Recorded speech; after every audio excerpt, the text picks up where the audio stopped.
A very good evening to you on this Monday, the 20th of January 2020. I do hope that your day has treated you well. My name is Nina Shavani. It's time for Metropole Primetime News. Let's start off by taking a look at the headlines.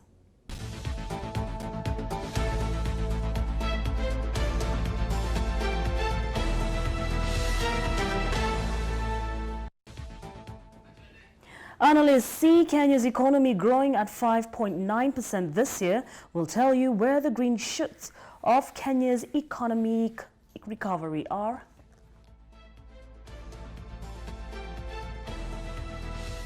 Kenya makes history by listing the first Kenyan shilling bond on the London Stock Exchange.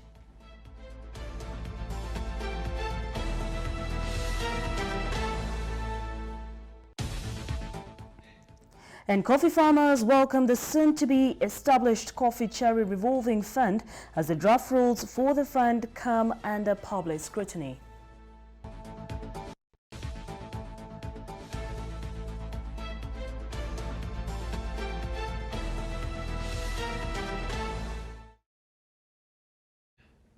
A very good evening to you once again. My name is Nina Shivan and our sign language interpreter is Vinia Doya. Consensus is emerging that Kenya's economy could record a 5.9% growth in its gross domestic product compared to last year's 5.6% growth rate. According to Stanbic Bank's macroeconomic outlook for Kenya in 2020, the recovery of Kenya's agricultural sector as well as the likelihood of availability of affordable credit could put Kenya's economy on a faster growth path. Victoria Munga had a sit-down with the Stanbic Bank's regional economist for East Africa, that's Gibran Qureshi, to get a feel of what lies ahead for Kenya's economy. Sir, for joining us. You're projecting a GDP growth of 5.9%. From where you sit, what is going to drive this GDP growth? So we think there will be a recovery in the agriculture sector on the back of favorable weather, as we've seen. So agricultural productivity, specifically spearheaded by the tea sector, will pick up. That's one of the factors that informs our optimism for recovery in 2020. And then, of course, we also believe that as the interest rate capping law was repealed, there will be a better circulation of credit to productive sectors in the economy. And, we believe that will support private sector-driven growth over the coming year. And, of course, the main thing that we would hope needs to happen that could even result in growth breaching our 5.9% target to the upside would be if the government is consistently releasing payments owed to the private sector. So I think these are the three key main factors according to us. On the same note of growth of the economy, the government just recently had projected also a 7% growth. Is this too ambitious? So the government's projected a 7% growth in the medium term. So, that could be in 4 to 5 years. It's not actually very ambitious, given that we also believe that potential growth in Kenya is close to 7%. And if private sector reforms are consistent, and if commercial banks continue to lend, if taxation policies remains predictable and the business environment improves, I think all these structural reforms would certainly make it helpful for us to get close to 7% growth in the medium term. All right, and of course, one of the issues that was a setback to the growth of economy last year was delayed payments to, the business community, and we saw that announcement by the president. Do you see any of that? I mean, any reaction to that announcement? Is anything picking up now? It's very difficult to say because some people say that they're getting paid, other people say that they're not getting paid. So, we would advise the government not to use too much discretion when it's making these payments. Admittedly, the government's talking about validating these payments and impending bills to ensure that they're not making payments to phony proxies, for example. But, I would urge the government, in the interest of reducing the cash flow problems, to take a a risk-based approach in terms of validating these bills. But we've seen initially some money was released from last year. We saw that impact in interbank liquidity. But when you speak to the private sector, obviously there will be some people who still feel disgruntled because they haven't got paid, and there'll be a few who say they've got paid.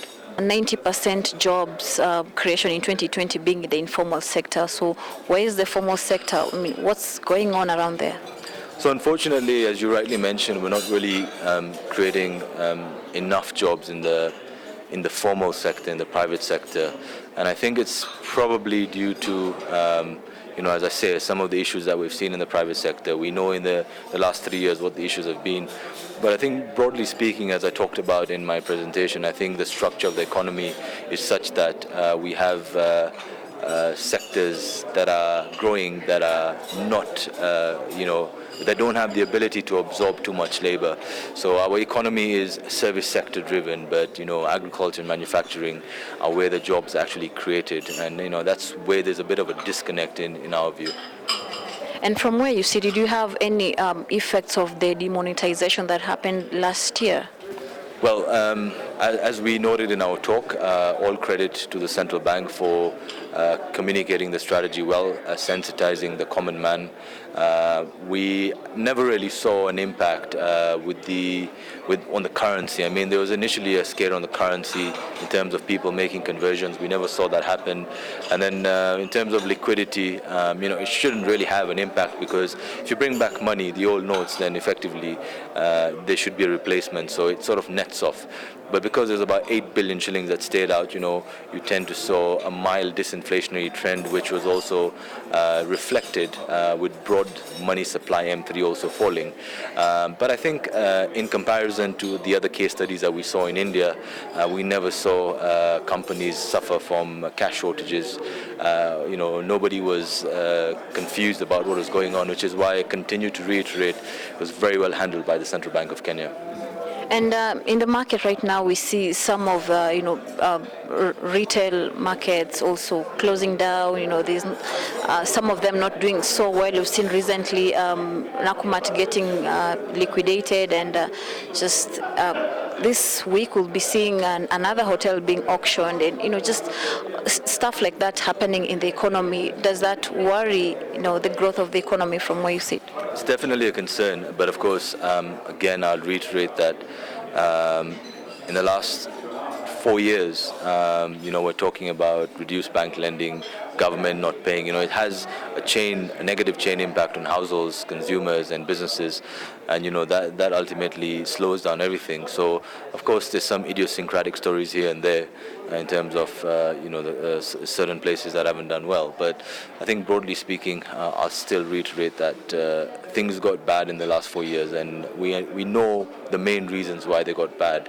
And we have to be optimistic looking forward that these private sector reforms will be beneficial for growth and the economy in general. And as we finish this, we've also seen the government has deliberately said that it's going to be prioritizing when it comes to resource allocation, especially in this year, in the 2020-2021 budget. Is this the step to the right direction? I think it is. I mean, as I said in my talk, I'm keenly waiting to see what the budget policy statement next month has in store for us. I'd like to see a scaling back on expenditure, even though some people may believe that sort of consolidation is not necessarily pro-growth. But I would like to see certain projects being postponed, especially if they're not going to generate near-term high economic returns.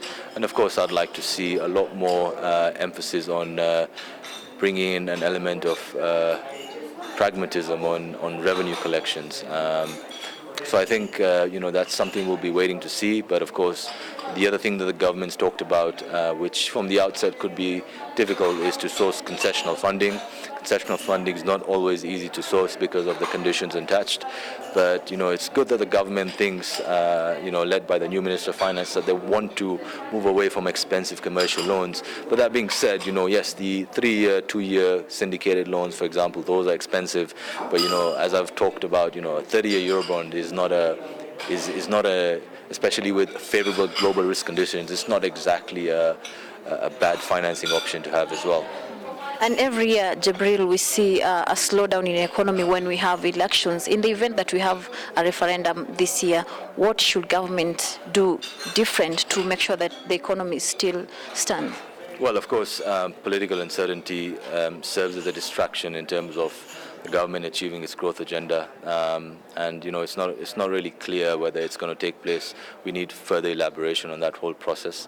I'm not a political analyst by any means, but yes, in the event that it distracts the government, yes, it could prompt households and firms to postpone consumption and investment decisions, but also from a fiscal perspective, the cost of running a referendum could also be something that we would have to bear and sort of factor in as well. Thank you so much, sir, for your time. Thank you very much. In other news, Kenya's first ever green bond was listed in the London Stock Exchange, becoming the first Kenyan shilling bond to be listed on the global markets, the inaugural Simba bond. The listing of the bond was officiated by President Uhuru Kenyatta, who rang the bell to kick off trading of Kenya's maiden green bond. President Kenyatta is in London to attend the UK-Africa Investment Summit, which has brought together 21 heads of state and government from across Africa.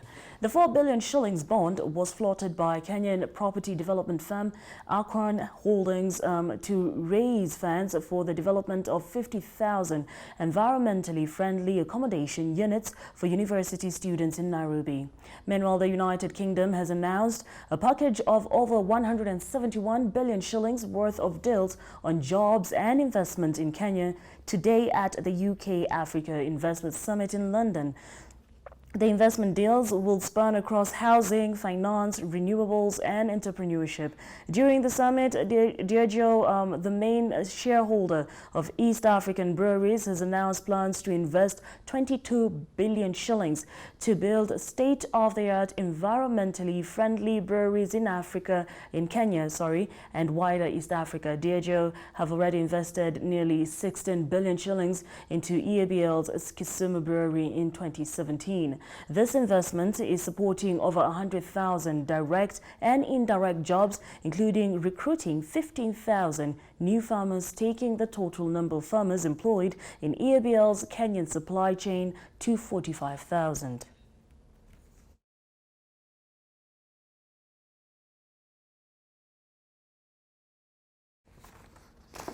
On the agricultural front, farmers and coffee cooperative societies drawn from Kiambu, Machakos, Kitui and Makueni counties have welcomed the government's move to establish the 3 billion shilling coffee cherry advance revolving fund. However, questions around whether farmers will get the due share of income from coffee sales still remain, given the overwhelming influence of middlemen in Kenya's coffee industry, whose production levels have been dwindling over the years. Ondiro Ganga has more on this story.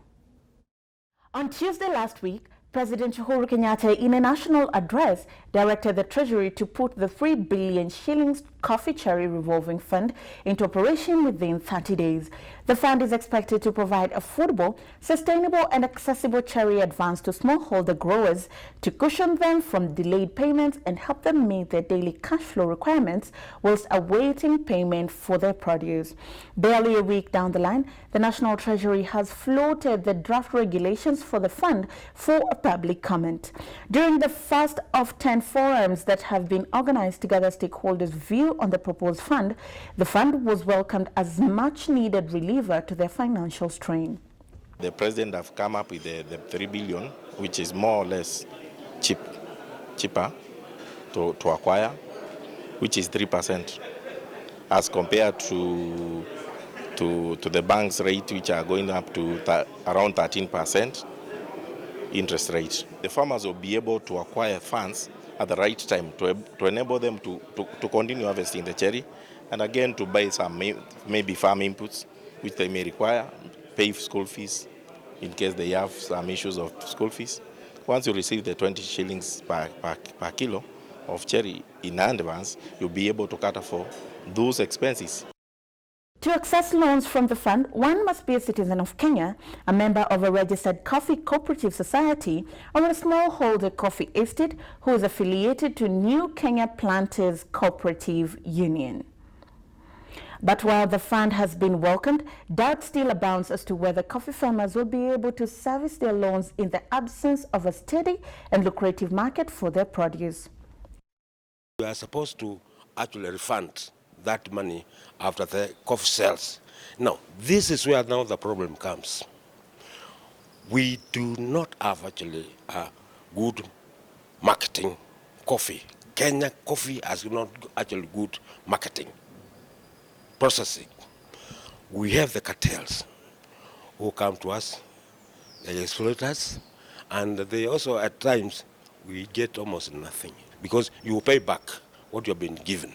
And if the coffee did not actually market well, you can even go home with zero profit. We can open markets abroad whereby our coffee can be going. And I'm sure if that door is opened, for coffee farmers in Kenya will be a bit happy. County government officials are also calling for more engagement with the national government in the formulation of regulations that touch on agriculture. They have, however, welcomed the move to reduce the influence of intermediaries in the marketing of agricultural produce.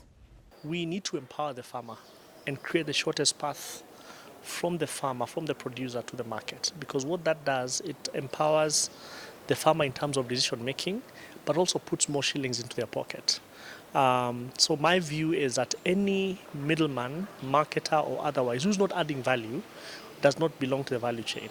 When all is said and done, it is the hope of coffee farmers, coffee cooperatives, and even county governments that their concerns will be put into consideration. Now, when 30 days are over and the rubber hits the road, they hope that the coffee crop will turn a new leaf and go back to its profit-making ways. For Metropole TV from KICC, I'm Ondiro Oganga.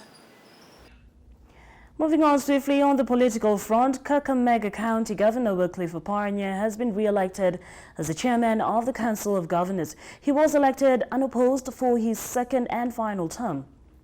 By consensus, the county bosses also granted Murang'a Governor Mwangi wa Iria and Makueni Governor Professor Gifvutha Kibwana another term as Council of Governors Vice Chairman and Chief Whip respectively. Oparanya took over the position in January last year from Turkana Governor Josephat Nanuk, who served from May 2017 to January 2019. Seen as the link between 47 governors and the national government, the position of Chairman of the Council of Governors has given its occupants a lot of national leverage and often unfettered access to the top leadership of the national executive. The Council of Governors chair is also the vice chair of the summit, the APEX, body for intergovernmental relations between counties and the national government that is chaired by the president. Previous chairmen of the Council of Governors were former Bomet governor, that's Isaac Ruto, and Peter Munya, who is a former Meru governor and is currently the Cabinet Secretary for Agriculture.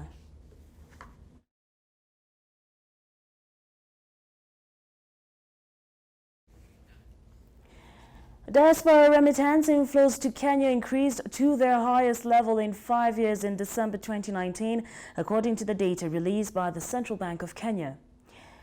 Now, the cumulative inflows from Kenyans living abroad in 2019 increased to 282 billion shillings compared to 272 billion shillings in 2018, reflecting a growth of 3.7%. Monthly remittance inflows rose to 25 billion shillings in December 2019, up from nearly 22 billion shillings in November. North America, Europe, and the rest of the world accounted for 50%, 20%, and 30% respectively of the total remittances in December. But according to Citon Investments 2020 Economic Outlook report, remittances will likely to drop this year. This follows the expiry of the tax amnesty in June 2019, whose effects are expected to be felt this year.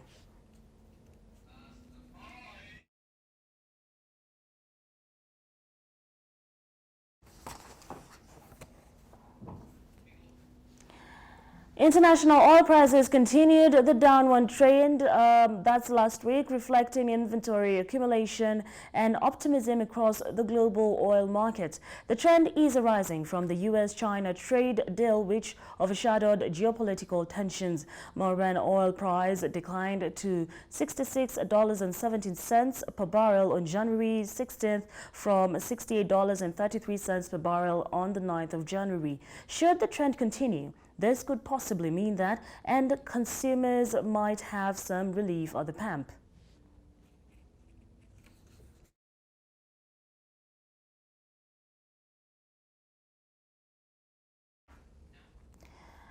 Let's take a look at the forex market, where the Kenya shilling remains steady against the US dollar, supported by inflows from agricultural sector and foreign investors seeking to buy treasury bonds. Forex traders expect the US dollar and Kenya shilling pair to trade within the 100 shilling and 60 cents to 101 shillings and 40 cents levels. Here now are the day's indicative exchange rates for various currencies.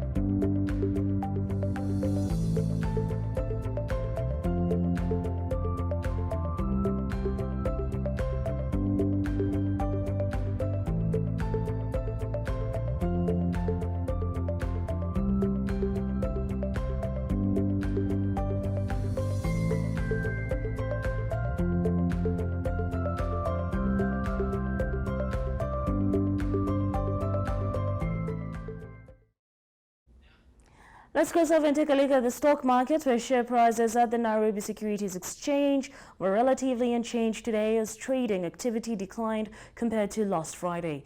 Now, the NSE All Share Index rose by a marginal 0.11 points, while the NSE 20 Share Index dropped by 2.17 points. The NSE 25 Share Index, on the other hand, was down 8.85 points. Let's cross over to the gainers, where the Flame Tree Group was the day's biggest gainer as it rose by 10% to 2 shillings and 20 cents. TPS Eastern Africa, which runs the Serena chain of hotels, rallied by nearly 10% to 17 shillings and 80 cents. Uchumi Supermarkets ended the day 8% higher at 27 cents per share. East African Cables was up 4.78%, while British American Tobacco rose by 3% to close at 499 shillings and 75 cents. On to the losers end, BK Group topped the list of the day's losers, shedding nearly 10% of its value to close at 22 shillings and 70 cents. Kakuzi PLC lost 8.89% to close at 310 shillings. Unga Group fell by 7.79%, while Home Africa dropped by 7.27%. Kaba Acids investment closed the day 5.29% lower at 8 shillings and 60 cents. The day's biggest movers were led by Equity Group Holdings, which traded over 4 million shares. It was followed by Safaricom, which traded slightly over 2.7 million shares, as KCB Group moved just under 2 million shares, while Barclays Bank traded 1.6 million shares. East Africa Breweries moved 1.1 million shares.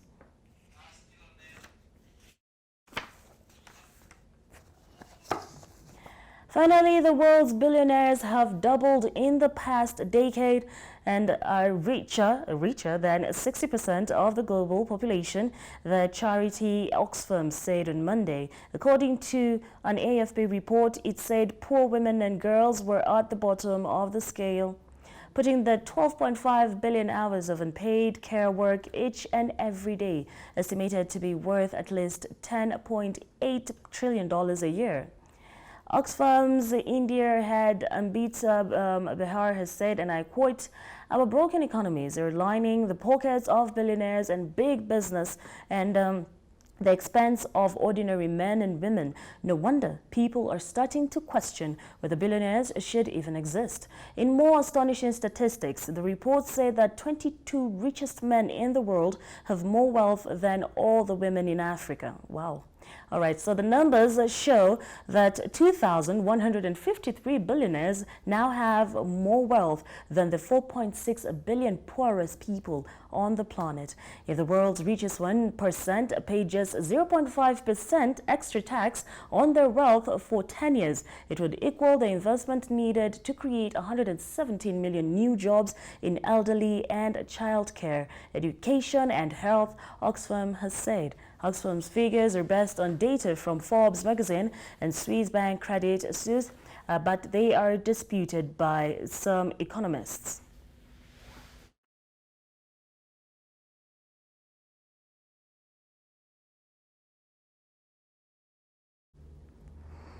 All right, those are interesting facts, and that brings us to the end of our bulletin this evening. Thank you so much for keeping it Metropole TV.